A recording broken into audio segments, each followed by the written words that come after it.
Hello, everyone. Welcome. Thank you all for being here. I wanted, given what's going on in the world at this very moment, and the fact that we're on the verge of war, with the Iranian attack and drone attack against Israel, and the fact that these kind of things and the involvement of America and other countries in this conflict and the potential of it exploding into a huge international war and conflict. My consciousness got occupied by the idea, or rather, in my analysis of the information, I began to realize that I'm not neutral because I have judgments. I have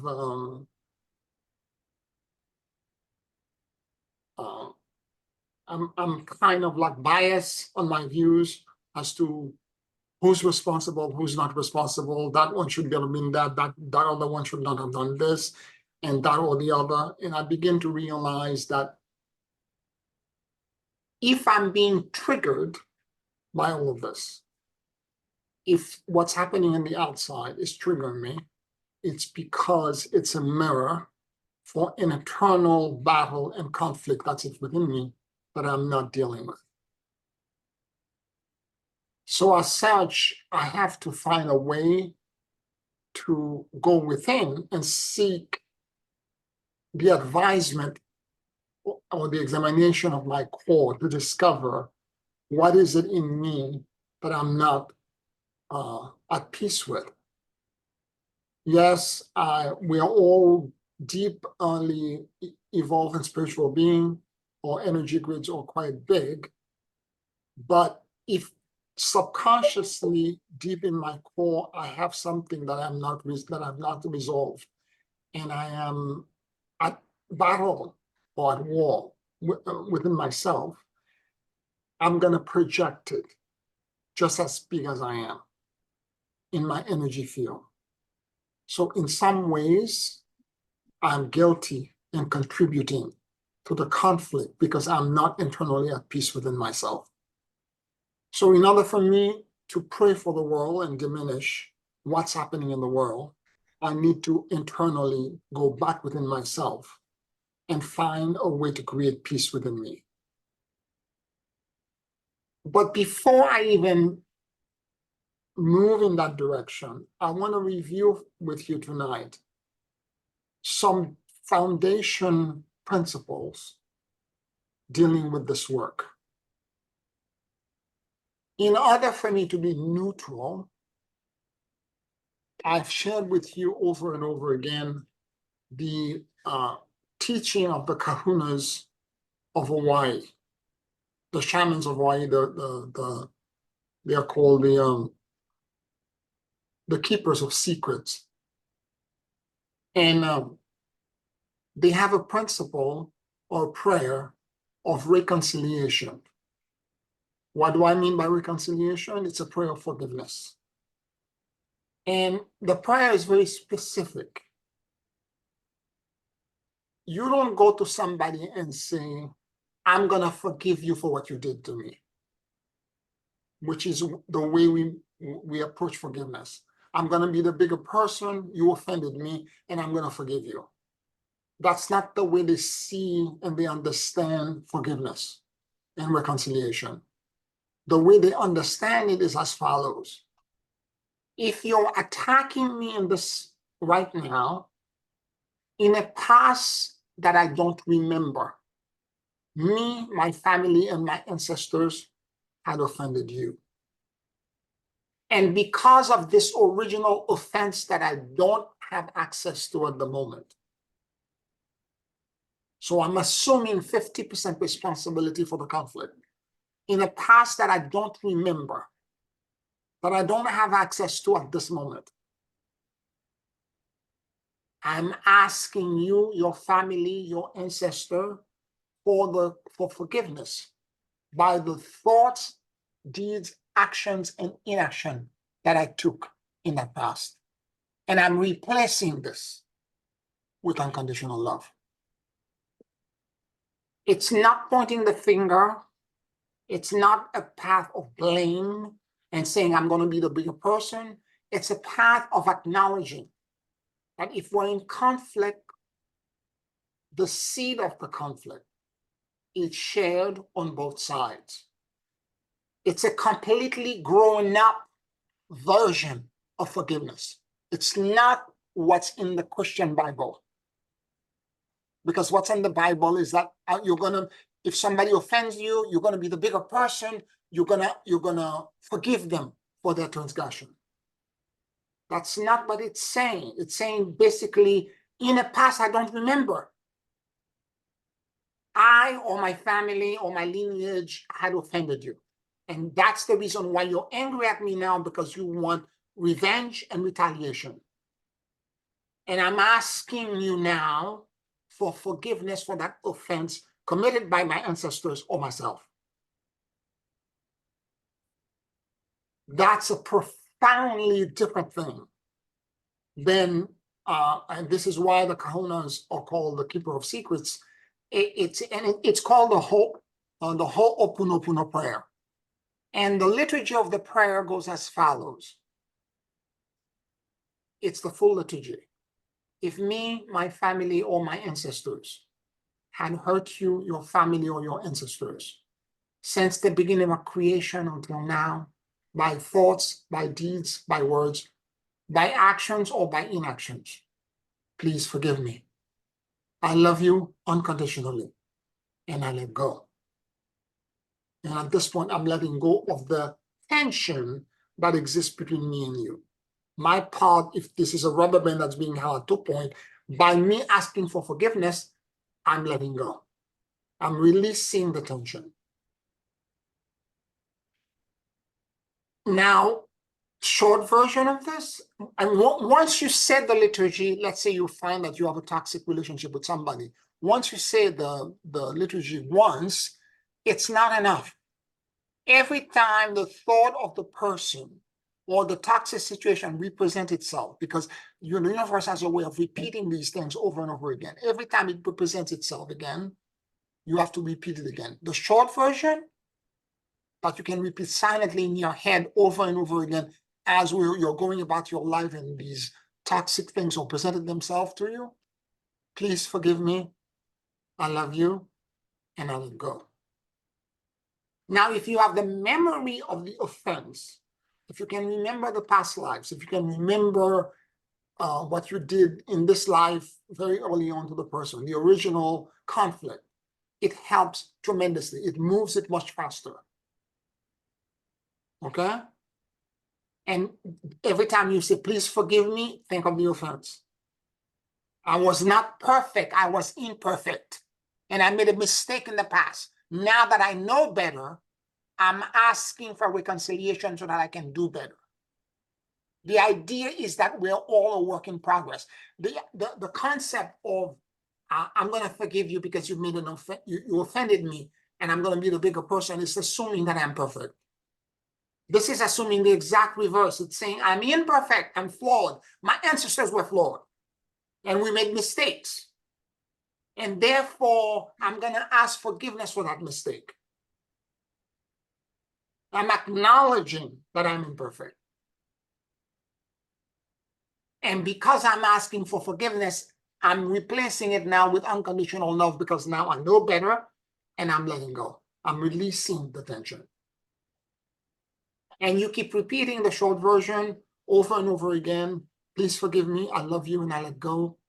Please forgive me. As long as you feel charged emotionally by the situation and the external world, the person, as long as you feel charged, you keep repeating it over and over and over again until when you think of the situation, you feel absolutely nothing.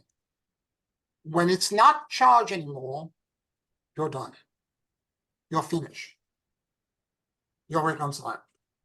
You don't have to say it anymore. I wanted to review this because I want that principle to, because we're talking all the time about forgiveness. And by the way, this is a great way to release karma that you have between you and other people. Remember, karma is nothing more. In Hebrew, it translates as tikkun. And tikkun actually means, translate into two things: repair and correction. It's not you being a victim. It's not you suffering. Karma does not translate into suffering or being victimized. It translates into repair or correction. So when you notice that there is a toxic relationship and something is happening that feels unhealthy for you, understand there is a correction that needs to be made. And go internal to try to find energetically where, what past life, what condition, what's the background. And once you understand this, ask for the forgiveness. Do the whole Ho'oponopono so that it will allow for the true healing energetically to set in. And the reason why I'm saying this, it's because a balanced spiritual practice will include that practice for sure, but more to the point, it should include prayer as well, meditation, and contemplation. And I want to go over these 3 points, but the preamble for me had to be the understanding of the reconciliation and the forgiveness. There are, I've covered in other classes I'm doing about service work and prayer for the world. I've covered extensively the topic of prayer. I want to discuss here as a summary how to pray. I remember years ago, I was probably 18 years old or 19 years old when I heard an elder brother describe or compare prayer to writing a letter to God. And he did this so eloquently, and I want to share this with you. He said, when you're praying, think of yourself as writing a letter. Dear God, I am concerned about XYZ. I have this burden that I'm carrying. I have this difficulty that I'm dealing with. Or my friend so-and-so has this problem, my family member, etc. And then when you finish writing the letter, you put your pen down, you fold the paper, you put it in an envelope, you put a stamp on it, and then you go to the post office, or you put it in a postal box, and you let it go. At that point, the letter is out of your hand. It's going to be processed to be received by the recipient. The problem we have for most of us is that when we ask God for something, we never finish writing the letter. We don't end it. We don't let it go. We don't release it. 2 hours later, the next day, we start writing the same letter again. We go back as if we don't trust in the process, in the release. We spend a lot of time going back over the same idea as if not waiting for the universe to echo back to us and answer the prayer. And that's why most people's prayer are ineffective. It's because they spend their time going back and rewriting the letter. They never put a stamp, fold it, put an envelope, put a stamp on it, and release it.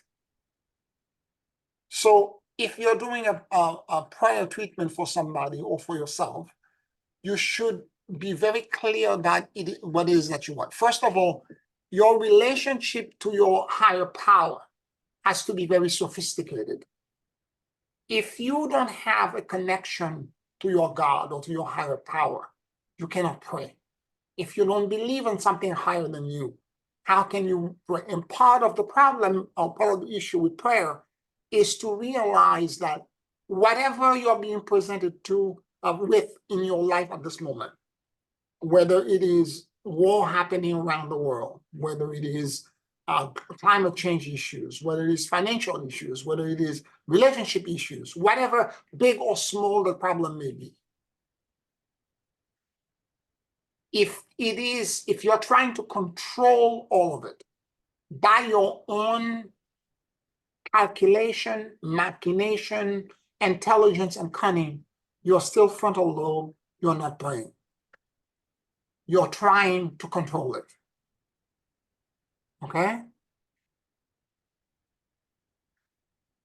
To pray is to realize that what is overwhelming you is beyond your ability to solve.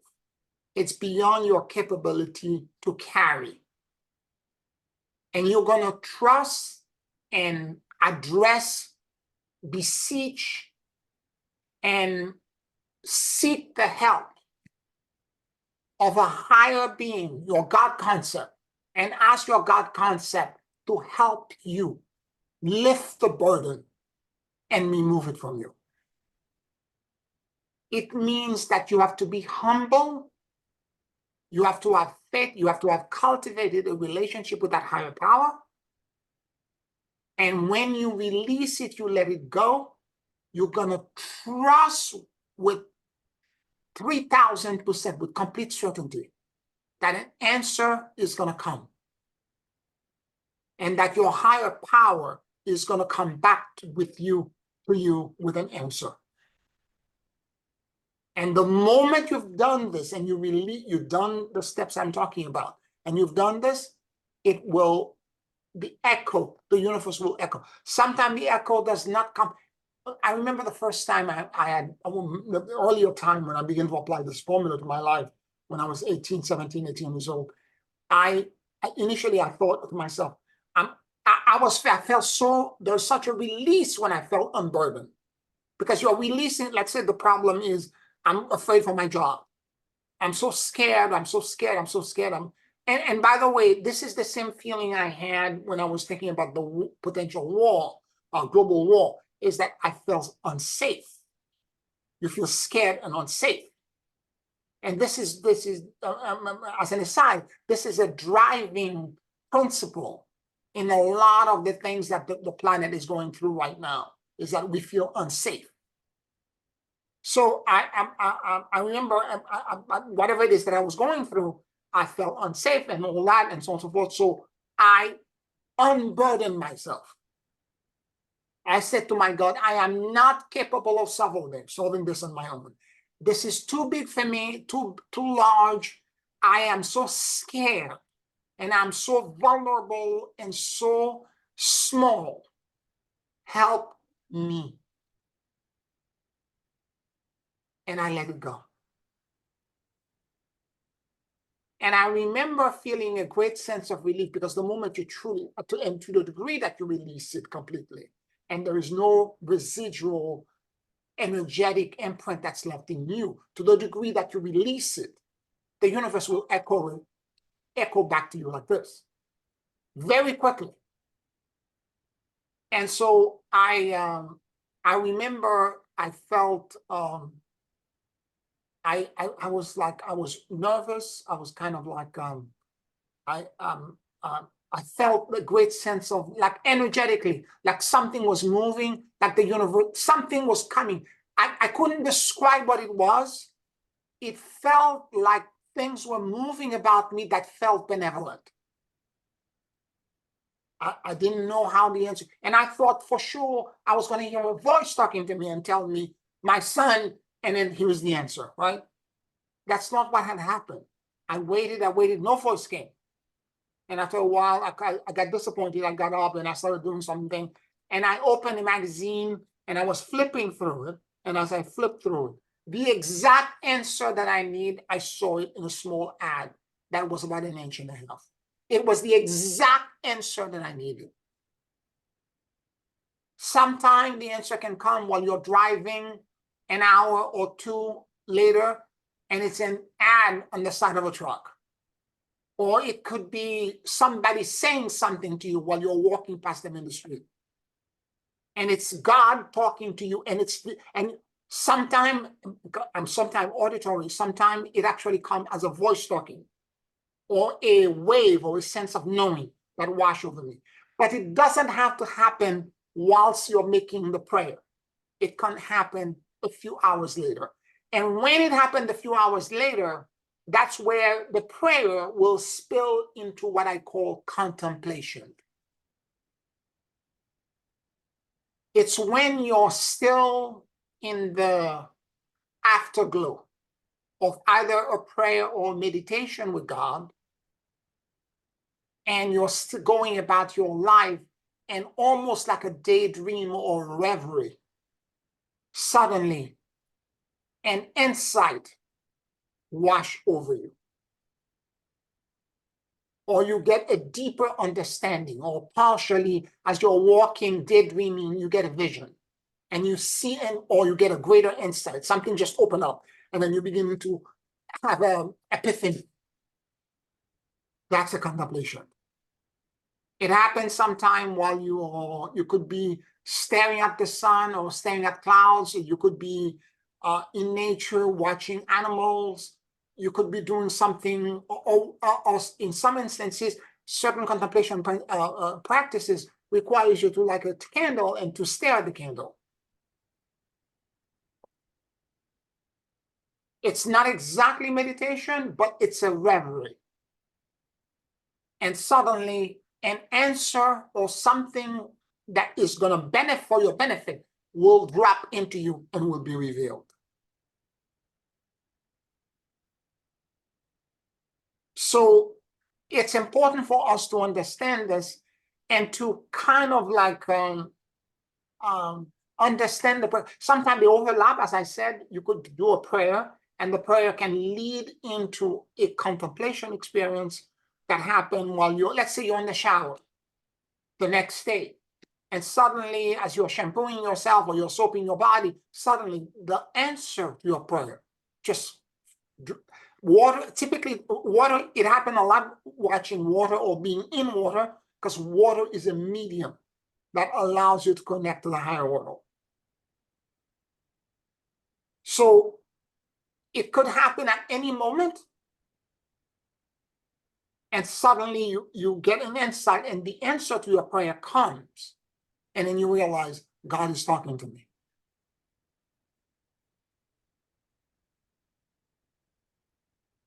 Any questions, any comments that you have so far?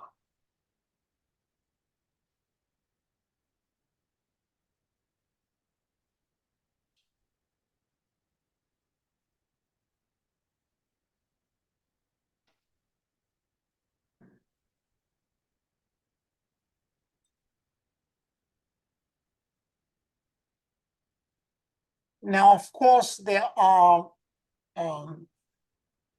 we all know that when Jesus in the Bible, when the disciples were asking Jesus an example for prayer, he gave them the Lord's Prayer. But the Lord's Prayer is not the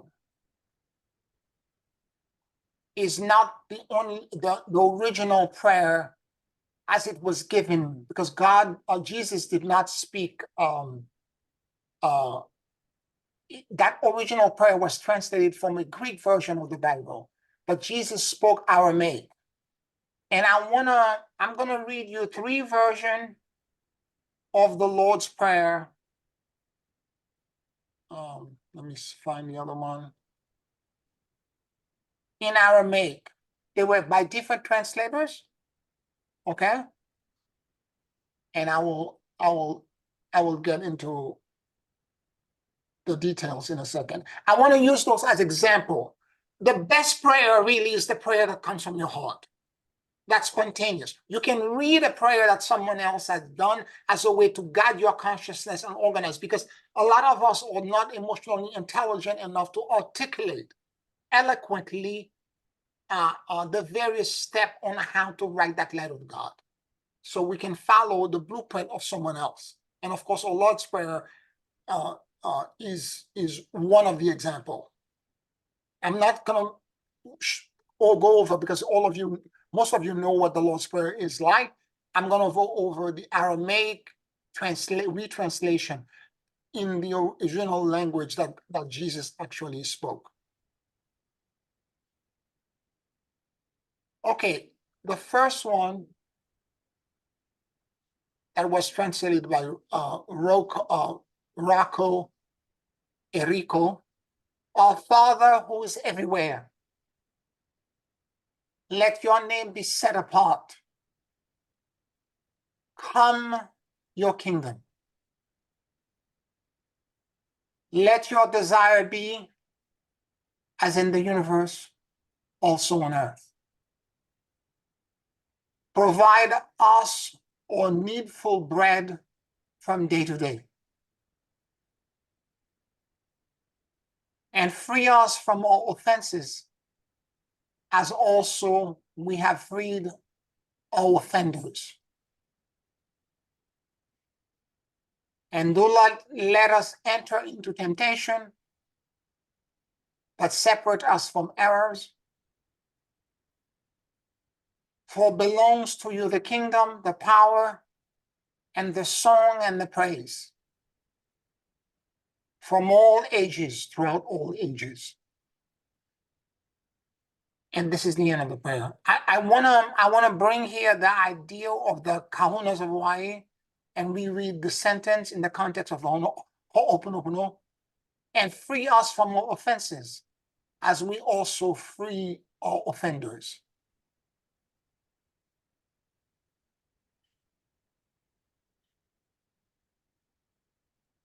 Okay, that's the first prayer by Rocco Enrico, translated by him. He used a second version, and this one is by Dr. Neil Douglas Colts, and it goes as follows. O birther, Father, Mother of the cosmos, focus your light within us, make us useful. Create your reign of unity now, and through your fiery hearts and willing hands, help us love beyond your ideals and sprout acts of compassion for all creatures. Animate the earth within us. We then feel the wisdom underneath, supporting all. Entangle the knots within, so that we can mend our heart simply tied to each other. Do not let surface things delude us, but free us from what holds us back from our true purpose. Out of you, the astonishing fire, returning light and sound to the cosmos. Amen.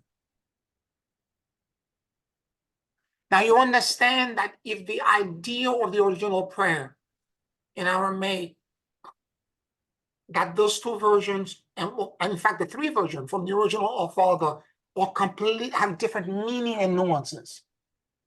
The general idea, forgive all offenders, and there are certain concepts that are there. Acknowledgement of the creator, the birther or the creator of the universe, God who is everywhere, make us useful, create your reign of unity now, or come your kingdom. There are certain ideas, but how it's expressed creates a different frequency. It creates something completely different. I want to share the third version. It's in a different document. Give me a minute, I'll bring it up.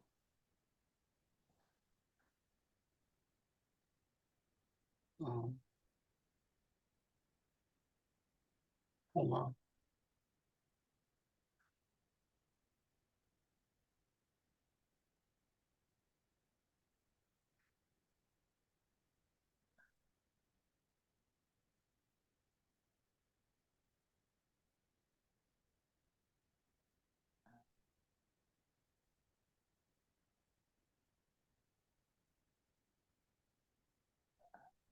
Give me a minute. Here it is. Aramaic Lord Prayer. And I love this version, it's my favorite.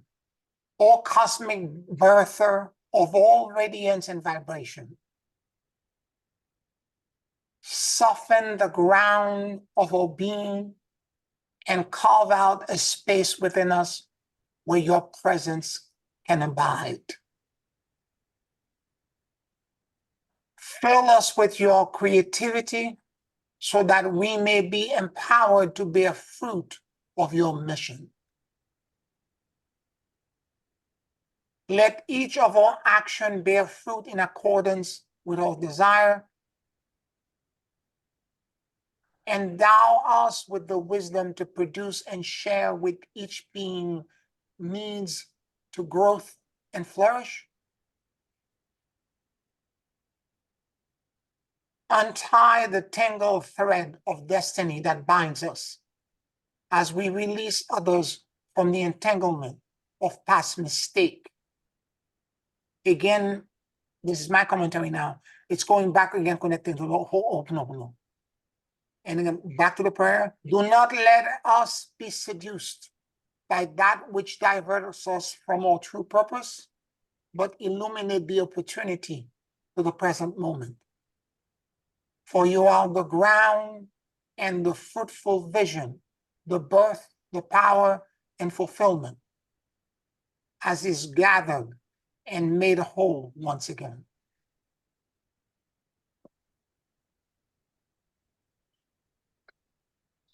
Yeah, that was some ways my favorite, but it wasn't what you were sharing. It was still the old document. You didn't see it? Oh, okay. Hold on a second.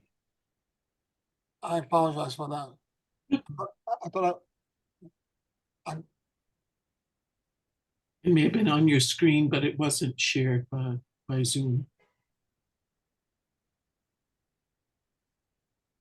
do you see it now? Oh, cosmic birth.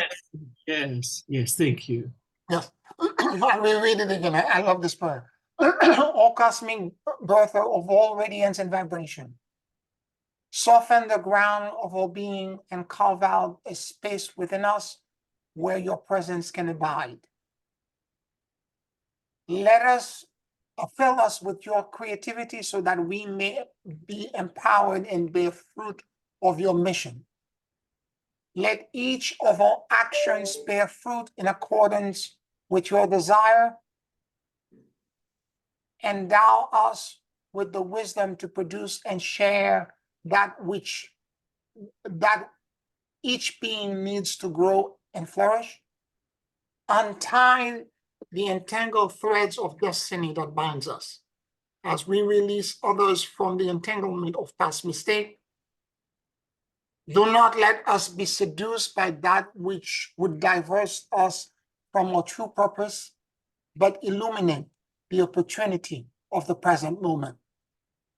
For you are the ground and the fruitful vision, the birth, power, and fulfillment, as all is gathered and made whole once again.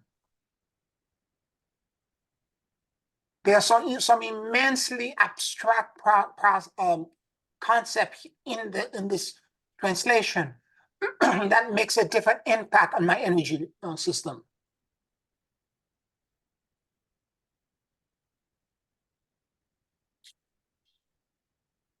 Any questions, any comments you may have so far?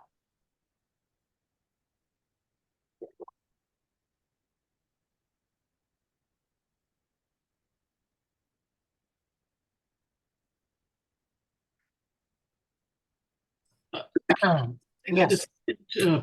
Translation. I like the last line, returning light, or some such words. It made me think about your channeling of the Galactic Region Council, which they said that, or person or the individual said that we would be the bridge to the new earth. So it's like the light that we shine is returning to God. Yep. I like that concept. That felt really nice. Yes. It's a different version where we're sorry, we're asking God. Basically, it's saying that we're co-creating. It's a very different Yes. understanding. So I wanted to share that as far as prayer is concerned. But in order for me to pray, this is my personal, when I'm talking about my own personal prayer. When before I pray for someone, and this is true of all clients that I have, before a session is done, once a person books with me, I begin to say the whole open prayer to them energetically, particularly if someone I don't know, I just have a name. I just energetically close my eyes. I think of the person's name and I try to find them around me, wherever energetically I can feel them in my field. And wherever they show up, I begin to say the full liturgy of the whole open of them. Before I see them, I have to be neutral to them. Otherwise, the session will become toxic.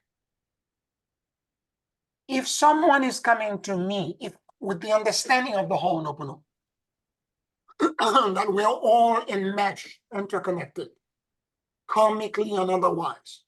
If someone is coming to me and asking me to heal them, it could easily be because in a past life, me or one of my ancestors had hurt them. So before they arrive or before they come or before somebody calls me and asks me for a prayer request, before I make the prayer, I will spend 10 minutes at least repeating as I energetically find them, repeating to them over and over again, please forgive me. I love you, and I let go. Please forgive me. I love you, and I let go. Over and over again until when I think of the name and I think of them, everything feels like an exhale. It feels soft. Everything lands, feels like an exhale. When that happened, I'm done. I'm ready for the session. I've had situations a few times, not a lot, but a few times, where the client showed up. I had to tell them, I'm not neutral. We need to reschedule. In some instances, I call them ahead of time or text them and tell them, do not come today. I'm not ready. It's not their fault. It's my fault. For whatever reason, energetically, I'm feeling too agitated, too judgmental. I know this person is going to do, I have all this preconceived notion. And as long as I have them, the session is not going to be productive. Not for them, not for me. So when somebody asks me for a prayer request or a session, I spend a lot of time saying the Ho'oponopono to prepare for it. And once I am prepared, once I feel all neutral and everything around me is neutral, then I can ask the same way I'm addressing a prayer for me, I can ask my higher power to help them with the burden. And the burden that they have, I don't need to know great detail. I need a general description. I'm having problem with my work, blah, blah, blah. There's problem in my marriage, or I'm dealing with this disease, blah, blah, blah. I have problem with my knee, my back will hurt. I don't need to know the whole medical. In fact, the more abstract it is, because if you tell me too many details, my ego will get involved and my frontal lobe will try to solve it. So I need to know just enough in the most abstract way. And when you tell me this, I then can address this. I connect to my God, to my God concept. And once I feel connected, I can then bring you and your request for assistance into my God. And the same way I let it go, I close the envelope, put the stamp on it, I let it go. That's the way I pray for someone.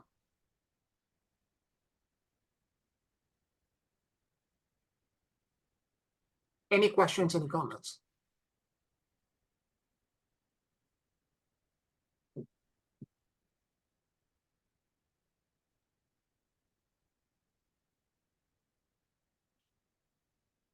Now, there are times, if prayer is talking to God,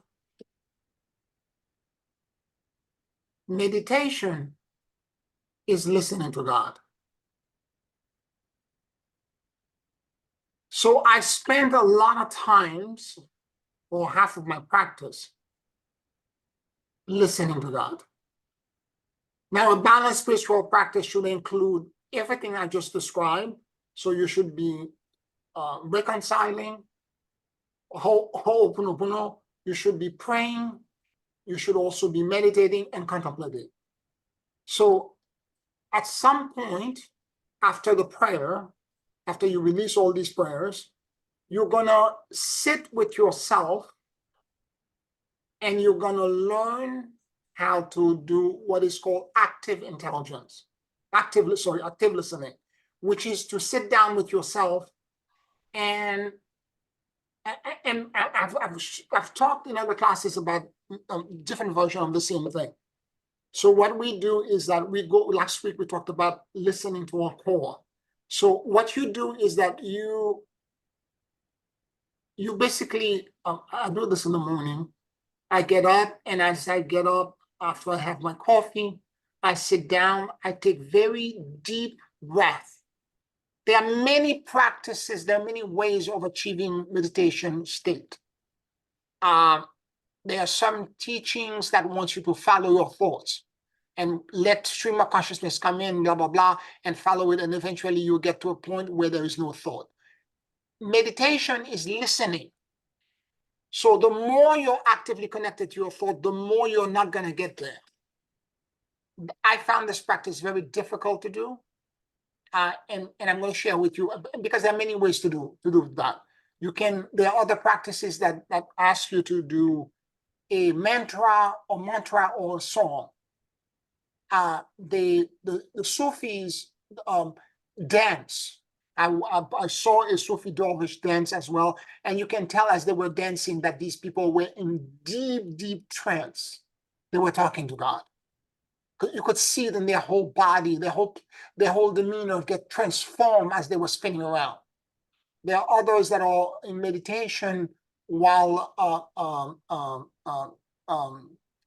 during a ceremony.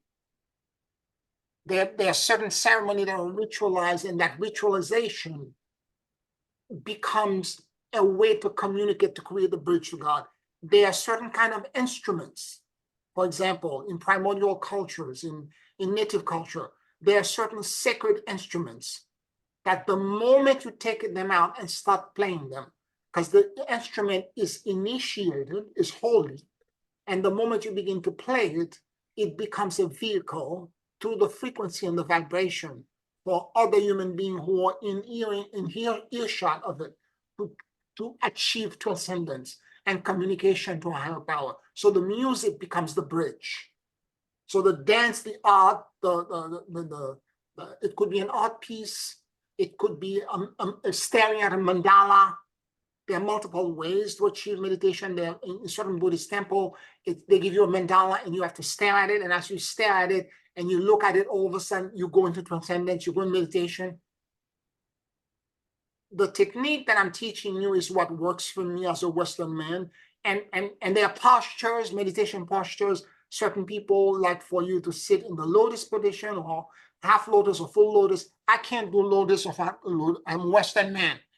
That breaks my back. I've tried it. Trust me, I've been in ashram in India. It doesn't work for me. It breaks my back. My legs, my knees get so cramped. I'm hurt. I'm so in such physical discomfort. It doesn't serve me. What works for me is what is called the pharaoh position, which is to sit in a chair with a straight back. You don't sit with your slouching forward with your head down. You could lean back. You could go like this, but you don't want to go too far back, because if you go too far back, you're going to go to sleep. And you're going to close your esophagus. You're not going to breathe properly. So the back should be more or less straight, or you could be standing. For example, Orthodox Jews, a lot of time they do prayer and meditation while they rock back and forth standing. That could work as well. And But what you do is that when you're sitting down, your palms, you're sitting like a pharaoh, or on your lap, palms down. And then you begin, at least the way I do it, is that I do the universal breath. I take a breath from the core of the earth,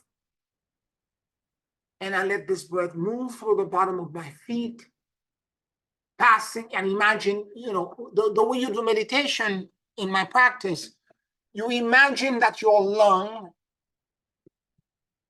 is an endless tube. And the reason you focus on your breath, it's a trick, it's a way to distract your consciousness or your mind for being trapped in the sensory perception. When a child is born and takes the first breath, that's the moment that the soul enters the body. So the breath attracts the soul, and the child inhales, and the soul enter and ground itself. Up prior to the breath, the soul was remaining around the mother and was not in the child. So with the first breath, the child grounds. The soul grounds. Now, when the child exhales, and what most biblical and spiritual texts are not saying, when the child exhales, the soul leaves. And what I mean, it doesn't leave completely. It's still connected to the chakra of the child, but it exits through what is called the Antakarana, or the chakra column, or the rainbow bridge. We all have 7 chakras in our bodies in the 3D. But above me, if this is the 7th chakra on top of my head, there is an 8th chakra and 9, 10, 11, up to 15 chakra that's connected to another me, energetically more refined, that's on top of me,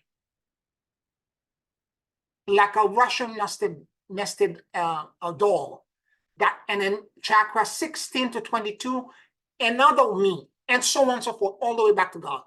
That entire system is connected to a string with all of these balls. Imagine balls of fire in connecting all of them. That's called the Antaparana, or the rainbow bridge. And when a child exhales, when we as human beings exhale, that entire, every burden that you may have in the physical body, when you exhale completely out, your lung empties out completely, and you release it, and it goes back to God. When you do this, at that very moment that you release, you have unburdened yourself completely. And if done correctly, where you release everything, you're going to feel, because after every breath, after every inhalation and exhalation, there is a pause and a retention. At that pause and that retention, you're going to feel benevolence coming in. In other words, when the child exhales, the soul leaves, takes any difficulty, burden back to source. When the child inhale again, it's a rebirth. When we re-inhale again, it's a rebirth. But we have to do this consciously. If we don't do this consciously, we are disconnected to the process. And we're busy following squirrels, like dog following a squirrel, and we are not paying attention to what we should be paying attention to. So the idea of the meditation is to inhale from the core of the earth. Imagine your lung is that chakra column, that antakarana, going all the way into the core of the earth. And you're going to imagine that you're inhaling from the core of the earth. And you're going to inhale all the way up. The energy is going to rise with you as you're filling your lung completely. It's going to rise with you. And you're going to finish inhaling as the energy is now moving past your 7th chakra. So you're inhaling. It passed my 7th chakra. And at that point, now I'm exhaling. It's going in my 4th dimensional, 5th dimensional body, and it's going all the way back to source. I am, in other words, I'm taking everything that I'm holding from the earth, Shakti, Gaia, and I'm moving it up, and I'm releasing it back into God.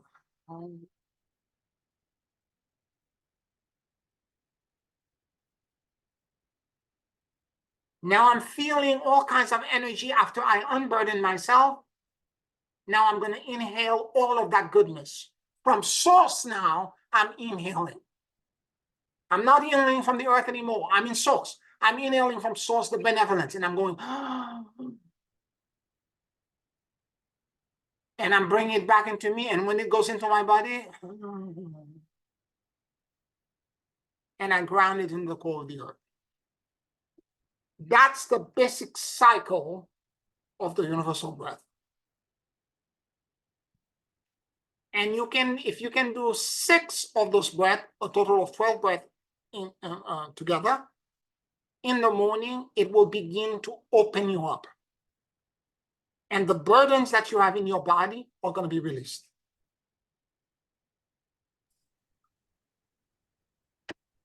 Questions? Here I do have a question about the release of the exhale after the inhalation from either the core of the earth or from source. Right. Let's start with from the core of the earth. I think I've been releasing and exhaling before imagining it reaches the 7th chakra. So is that important? It's important. Okay. If you're exhaling when it's still in your chest, you're gonna exit your body. Okay, one of the things that a lot of the spiritual teachers will sing all the time, when you're leaving the planet, when it's the moment of your transition, you want to make sure that you exit the body either to the third eye or to the crown chakra, because you go to higher world. You can exit through your heart, you can exit through your solar plexus, but if you exit to those places, you're not going to go to higher worlds. You see what I'm saying? In fact, this is the reason why when a pope is dying, after the pope supposedly take their last breath, there's a ritual. They take a silver mallet and they tap it to represent the silver cord on his forehead, and then 3 times, and they call the pope's name. And if he doesn't answer, they acknowledge that the pope is dead. That ritual is done for all popes. So you can exhale, you can begin to change and do retention somewhere else, but it's better to do it when it's at the top of your head. Okay, and what about the reverse when you're inhaling from source? At what point? I do it sometimes when it touches the top of my head or my third eye. Or my, it varies, but the first top 3 chakras. So you start exhaling that. I start exhaling, yes. Oh. I start exhaling. Sometime, and I'm being guided sometime if I had a burden in my shoulder blade, I actually take the energy from source and I let it drop into, when it passed my shoulder blade, then I begin to exhale. I see. Do you understand? Because sometimes when you wake up in your core, you have burden. Sometimes the burden is in my kidneys. I let it go all the way down to my kidneys, then I exhale.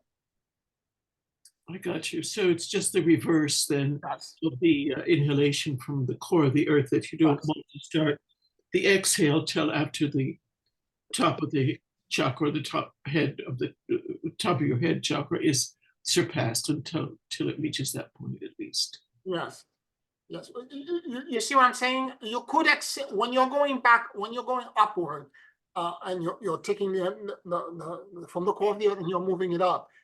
You could exhale at any point. It doesn't matter. You could exhale, but if you're exiting at that point, it's still a lower chakra. It is highly recommended by a lot of spiritual teachers that you do this at the top of the head or at the third eye, because it will take you into a higher world.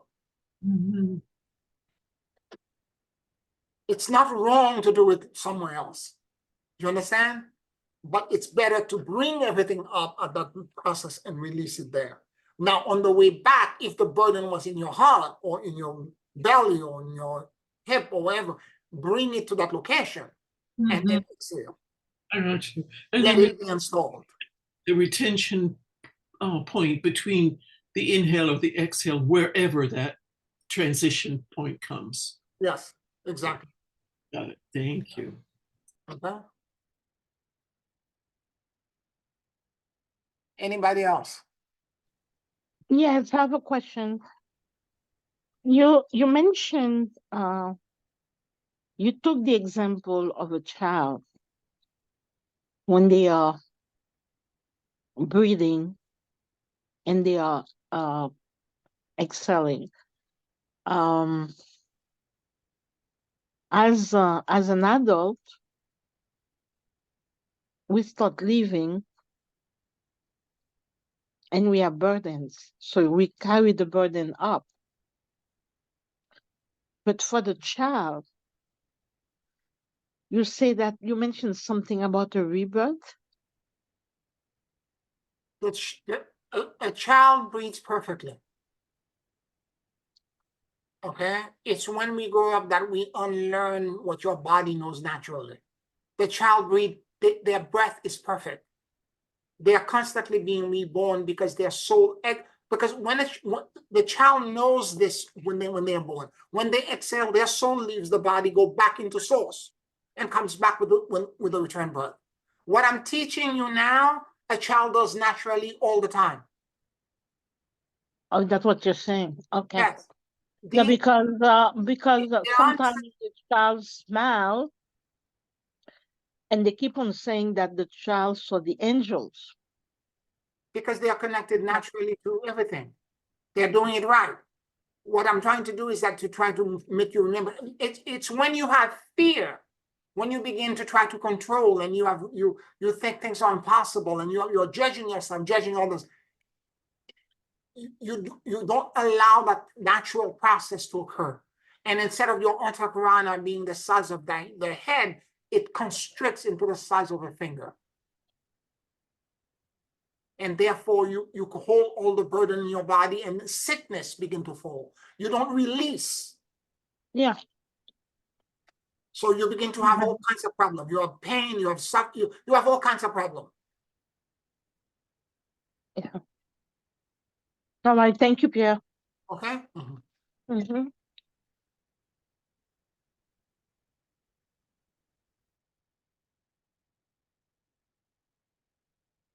So if we're doing this way and as a meditation practice, what's going to happen is that over a period, as we inhale and exhale the right way through this universal breath to a core, there's going to be a point where all of a sudden you're going to be so unburdened and so at peace with yourself that your body, the retention, the time that you spend releasing and letting go, your core is going to be so open that you're going to have, and there's going to be, because if every breath is a rebirth, and you've done 12, 13, 14, 24 of those, let's say, even let's say 40 of those, 20 of those, what's going to happen is that at some point your body is going to go into full-fledged connection to your light body. You're going to be reconnected back to God. And at that moment, you begin to imagine, the moment you feel completely unburdened, that every cell in your body is made of an ear. That every cell, 50 trillions of them, are listening. And listening to everything happening in your body and all around you into this release and wellness space, volume, world that you're in at the moment. And let all of this joy and let all of this release be,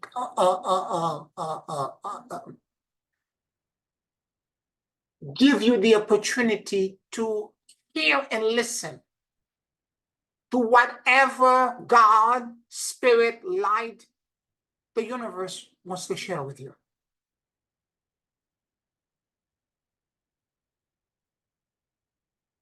Now, there are times and moments I go in that space. I'm not exactly going there because I am seeking a specific answer to a specific question. I'm doing it as part of my daily spiritual practice, as a way for me to establish a routine and a regular connection to the spirit world. And when I am in that moment where I am listening, I don't have an agenda.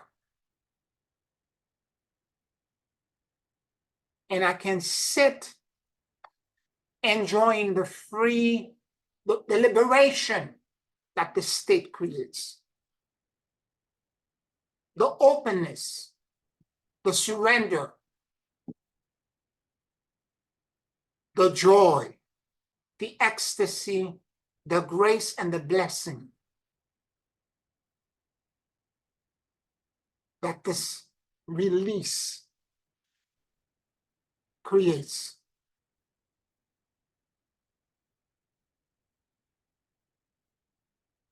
And the reason I do this is because as I sit in that space, there are moments where I'm not, what's the word I'm trying to seek?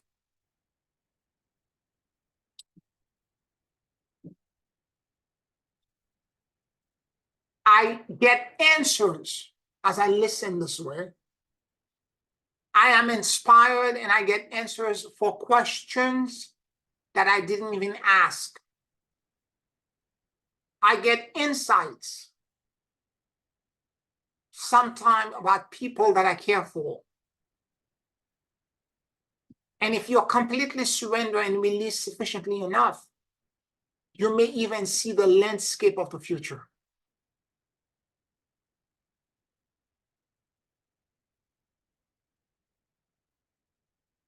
Again, you have to start by being neutral, and neutral to yourself, neutral to everything else. And as you get to that neutrality, you get to a point where, because you don't have any charge to what's around you, and you're so open. And the more open you are, the more during meditation, the universe will share more with you. And again, you don't have to have an agenda. You're not doing this because you're seeking, you need to get an answer, X equals -5. You're just going in there to allow yourself to be closer to God. And as you do this and you keep doing the practice, you get so open and so wide that suddenly all kinds of unexpected insight and knowing shows up for you. And the truth just penetrates and appears. And you get to see and understand in a way that you never did before.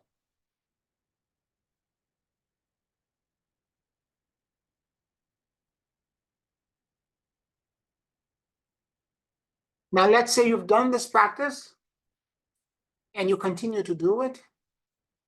The afterglow that it creates remains for hours. And the people in your circle of influence, your friends, your family members, people you see in the street, will see it and will know it. They will seek you out. They will, because you're going to become a beacon of light. And it's going to also create a protection system. And it is the exact protection system that we need right now, okay, in terms of the way how polarized the external world is. Not only to protect us and the one that we love, but more importantly, to broadcast, since you have such liberation and such trust in the support that the universe is giving you,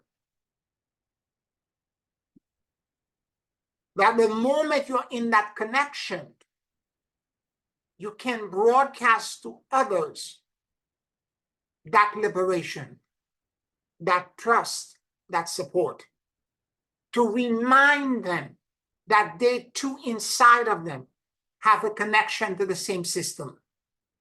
You can overlight them for a moment and thus entrain them into the same vibration and frequency as your torsion field extend and gets bigger and bigger because of this.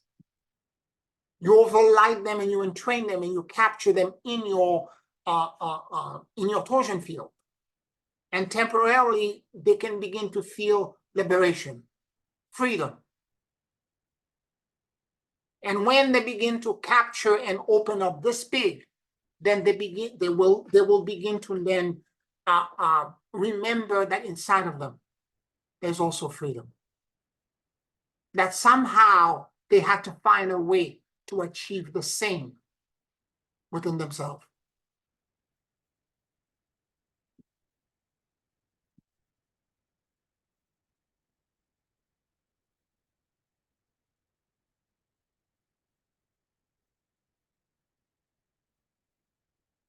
Any questions, any comments?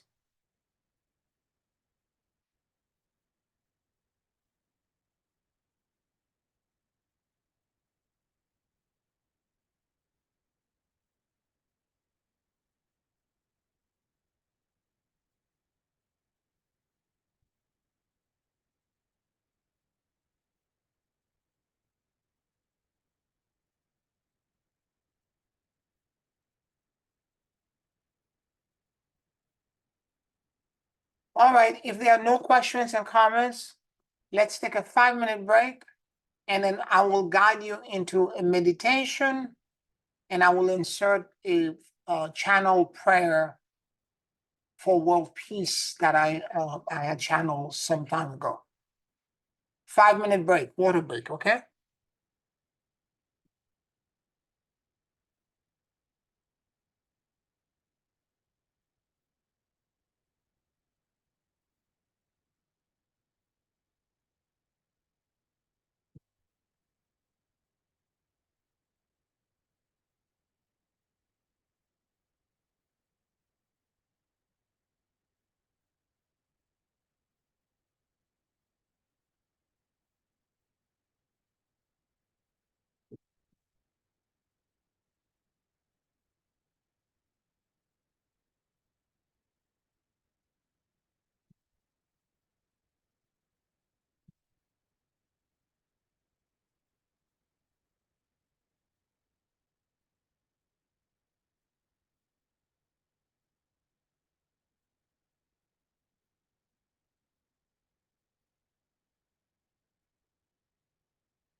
Take a very deep and slow breath.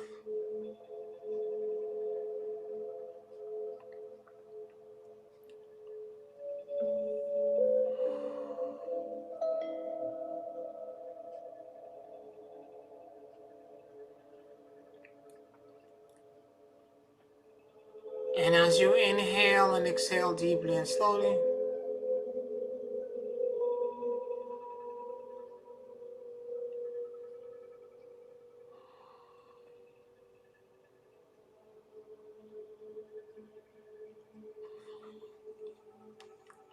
allow the universal life force that permeates everything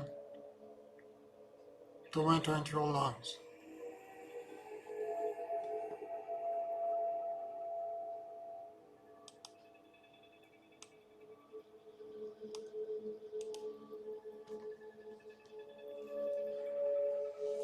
Keep breathing deeply and slowly.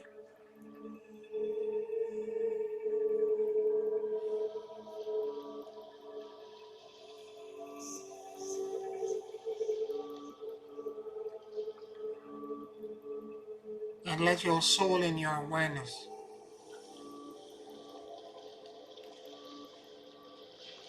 drop in the middle of your chest.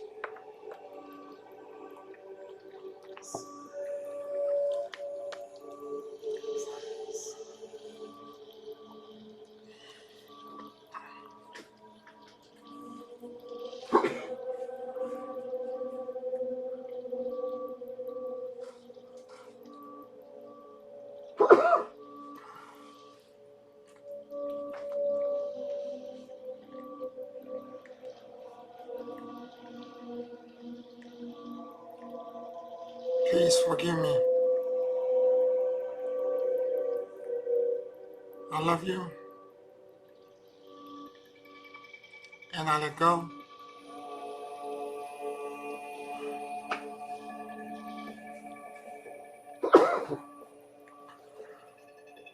Please forgive me.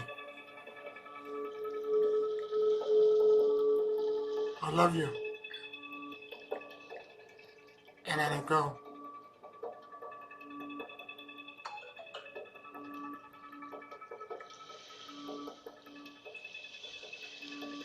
Let your mind and your heart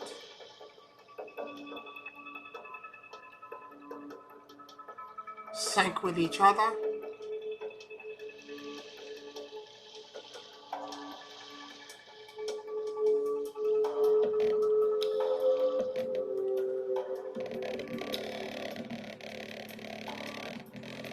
And notice what you noticed.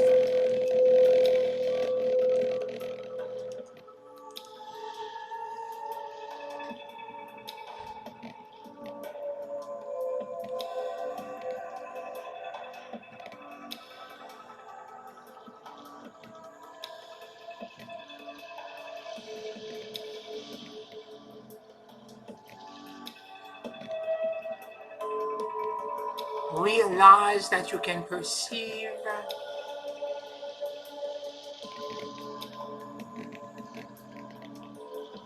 energies 360 degrees.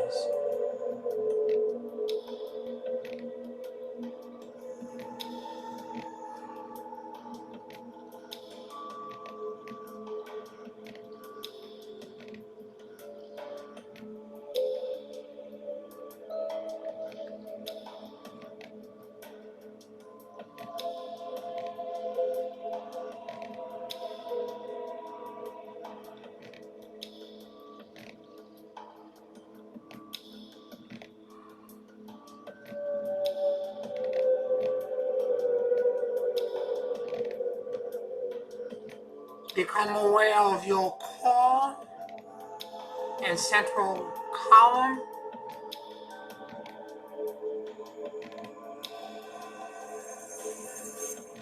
your antacorona, and your rainbow bridge.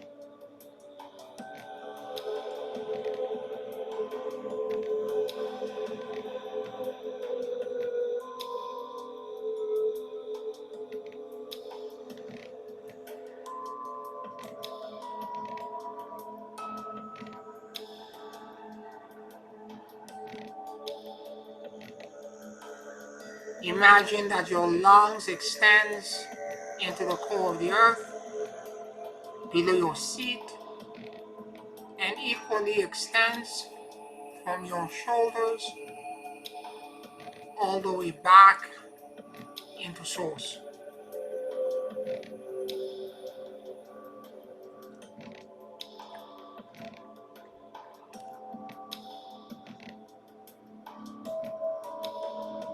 Now take a breath from the core of the earth and let this universal breath move through the bottom of your feet, passing through your entire core and entire corona, dislodging all resistance, and let it exit outside of your head. As you exhale, it continues to ascend into source, releasing and letting go every burden that exists in you.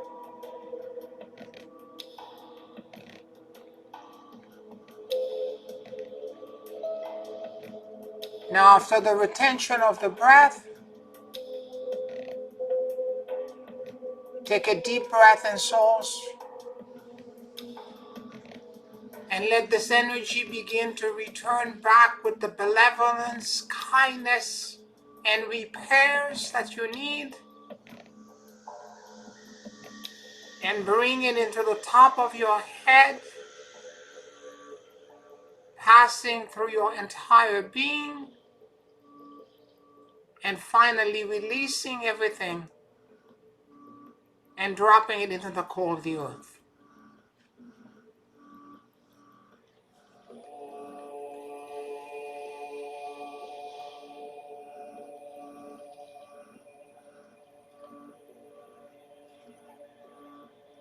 Take another breath from the core of the earth. And let this breath ascend and rise through the bottom of your feet, passing through you, dislodging all fears, all resistance, as you continue to inhale and let it all move through the outside of your head. And you begin to release and let go completely of all the burdens that are in your body.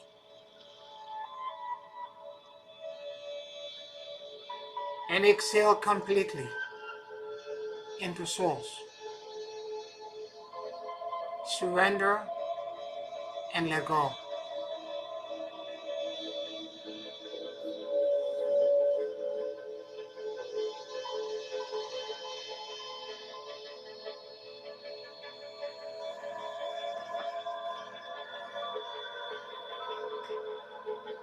Let the benevolence and the solution set that you need come to you from source. Inhale deeply and bring the repairs that you need onto the top of your head, passing through your core, cascading down and grounding it into your body as you exhale and bring it completely into the very core of the earth.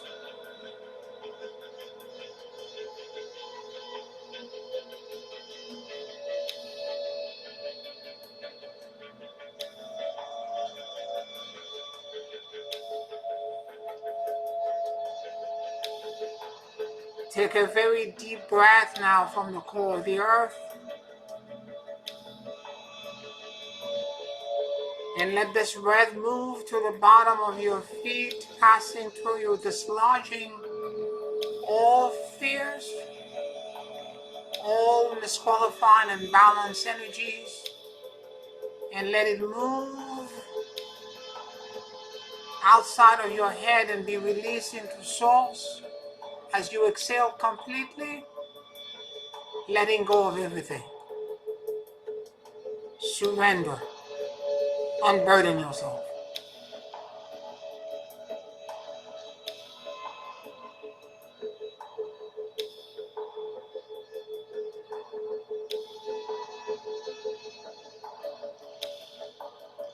Now let Source bring you the miraculous and instantaneous repairs that you need. Take a deep breath from Source and let it cascade into your being.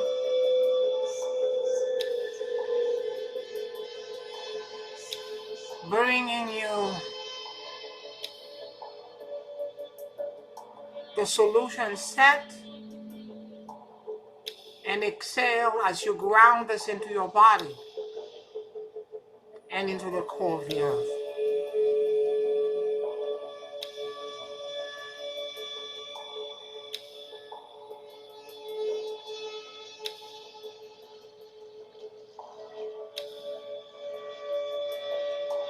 Take a deep breath from the core of the earth and let this breath move upwards onto the bottom of your feet, passing through you, dislodging all fears, all misqualified and unbalanced energies, and let it begin to ascend and exit the top of your head and be released into Source. Surrender completely and let go. Release everything.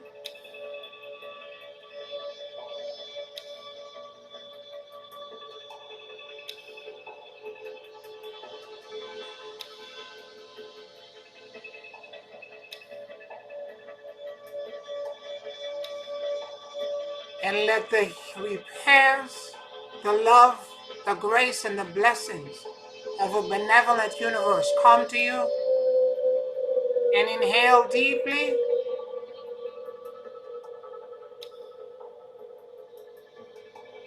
And bring this correction into your body.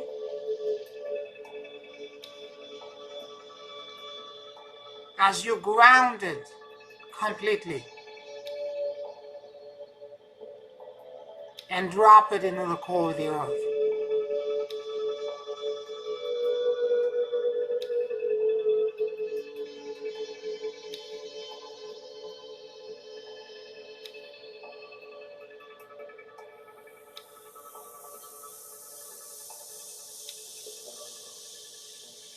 Take a very deep breath from the core of the earth and let this breath move through the bottom of your feet, passing through you, dislodging all fears, all misqualified and unbalanced energies.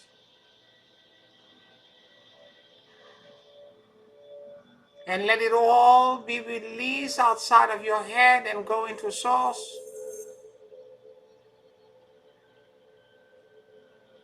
Surrender and let go.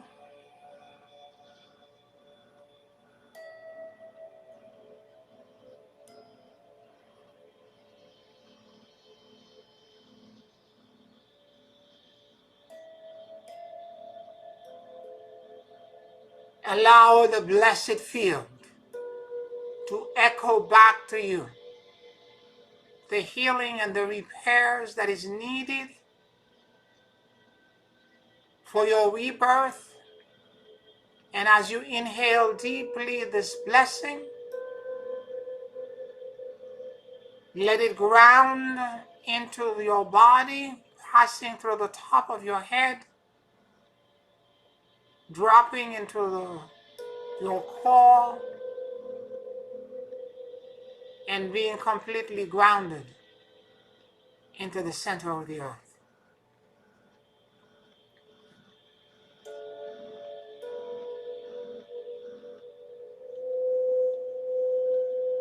Take a very deep breath into the core of the earth and let this breath move through the bottom of your feet, passing through you, dislodging all misqualified, unbalanced energies, and let it all be released outside of your head and into Source.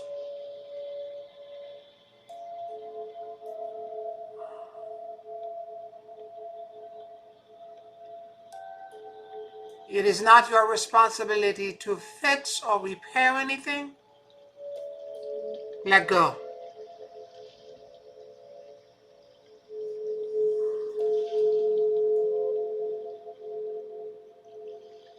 Let a cascade of endless repairs and instantaneous blessings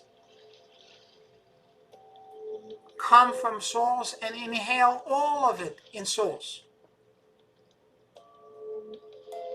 And bring it back into your body as it passes through the top of your head, repairing and healing all the 50 trillion cells that exist in your body into immortal and eternal exuberance and vitality.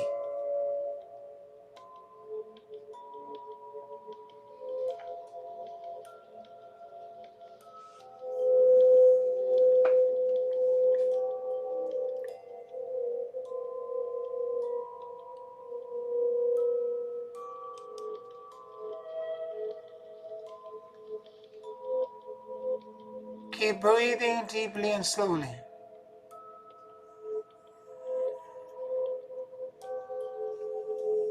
As heaven and earth are now connected through you.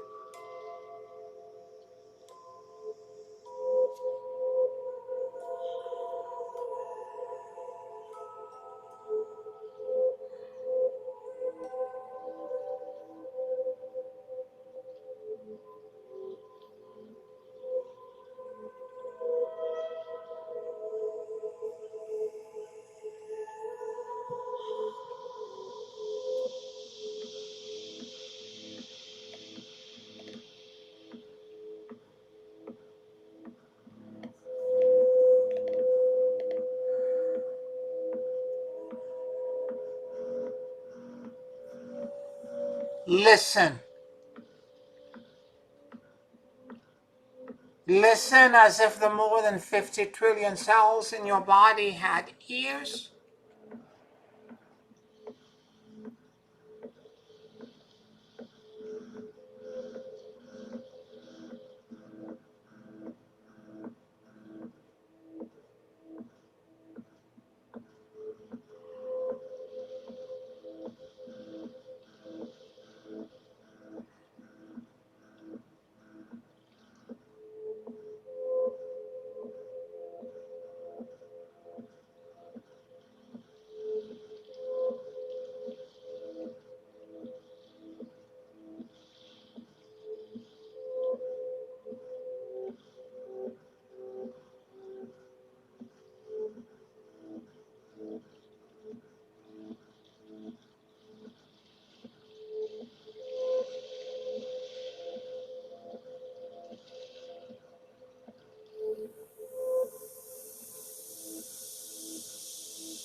A prayer for world peace.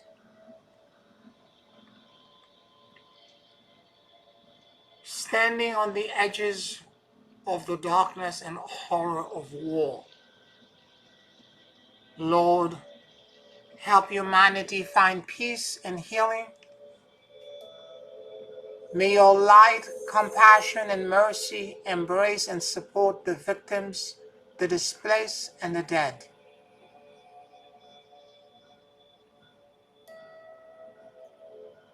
Illumine the hearts and minds of world leaders to find a way to resolve conflicts and disagreement without death and destruction.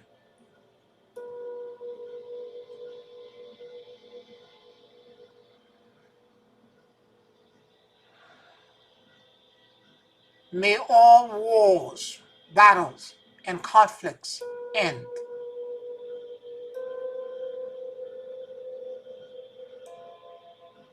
Bring peace to the world.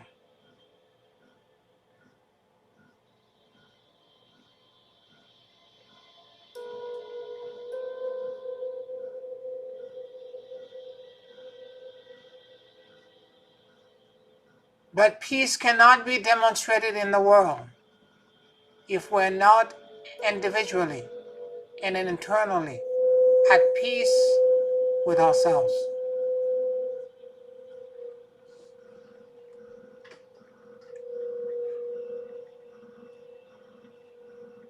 We acknowledge our own inner brokenness, pain, sufferings, and fears, our own internal war.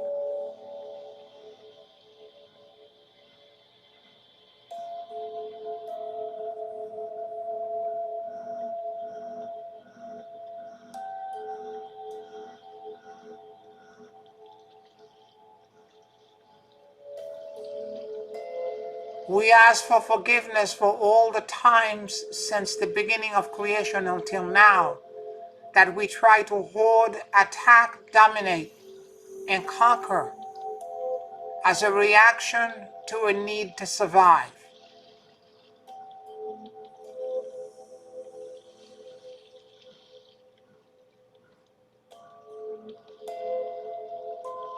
Attack is a loss of control and an attempt to gain it back.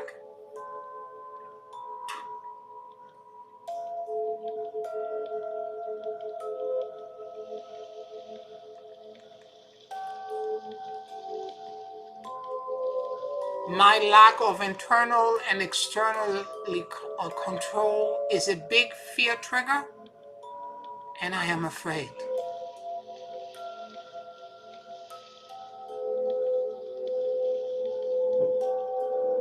I surrender that fear to you, Lord, for you are the Redeemer.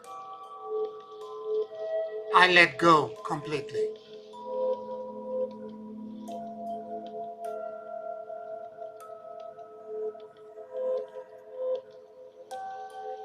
May it be replaced by your peace, healing, compassion, repair, and love.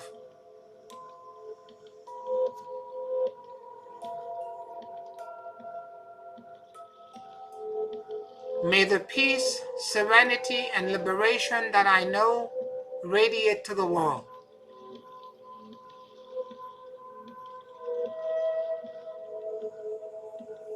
Let humanity find peace profound by your grace and mercy.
Hosanna into the highest.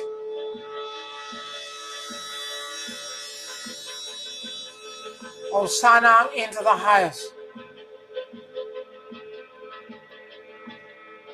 Hosanna into the highest. Take a very deep and slow breath.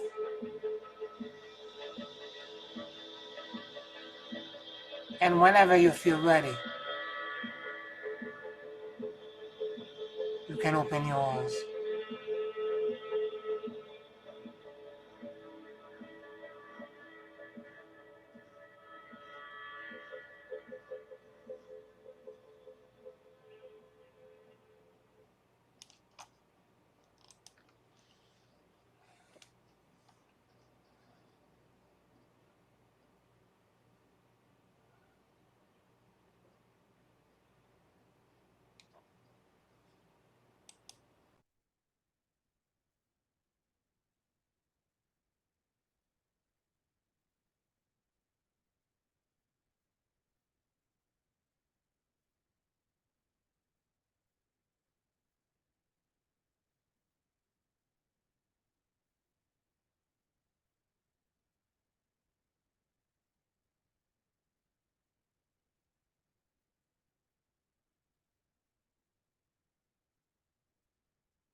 How you all feeling?